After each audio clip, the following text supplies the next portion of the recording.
poursuit avec notre zoom sur le logement et les jeunes. Conséquence de la crise, le budget des familles s'est réduit comme peau de chagrin pour le logement des enfants. Par ailleurs, les étudiants font les frais de la flambée des prix. Lille est la ville où les loyers ont le plus augmenté en 10 ans, ce qui fait qu'elle est devenue la 3e ville la plus chère de France.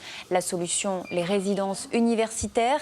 Les chambres du Crous sont malheureusement très vite prises d'assaut. Il y a très peu de place, mais la bonne nouvelle ce soir, c'est qu'il reste malgré tout quelques logements à pourvoir grâce au désistement.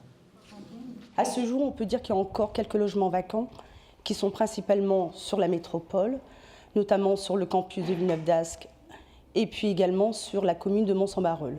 On a également des logements vacants qui sont situés sur la Rajoie, à Béthune, et les derniers logements vacants qui sont également disponibles au niveau de Valenciennes. Nous invitons tous les étudiants qui sont en recherche de logement à se connecter d'abord sur la centrale de réservation.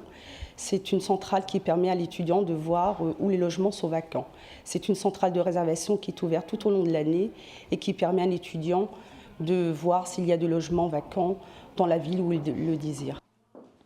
Une autre solution face à la paupérisation des jeunes, les foyers de jeunes travailleurs. Il en existe 5 sur l'île, comme celui de la résidence Arouette, installée dans le Vieux-Lille. Ici, il y a 143 chambres ou studios, tous sont occupés. C'est un lieu de transition. Il est ouvert, comme son nom l'indique, aux travailleurs, demandeurs d'emploi ou jeunes en situation précaire, mais aussi de plus en plus aux non-travailleurs, c'est-à-dire les étudiants. Ceux-ci sont de plus en plus nombreux à faire appel à ce type de structure. Avec un loyer de moins de 200 € par mois en comptant les APL, c'est une solution pour leur permettre de continuer leurs études. Ça reste quand même vachement moins cher qu'un appartement normal. Donc voilà.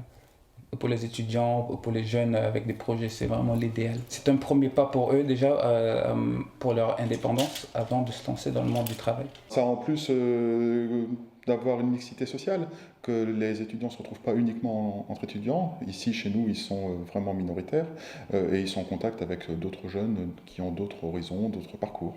Certains étudiants, ou certains jeunes en général, sont vraiment désespérés dans la recherche de logement parce qu'ils ne trouvent pas de solution sur l'île.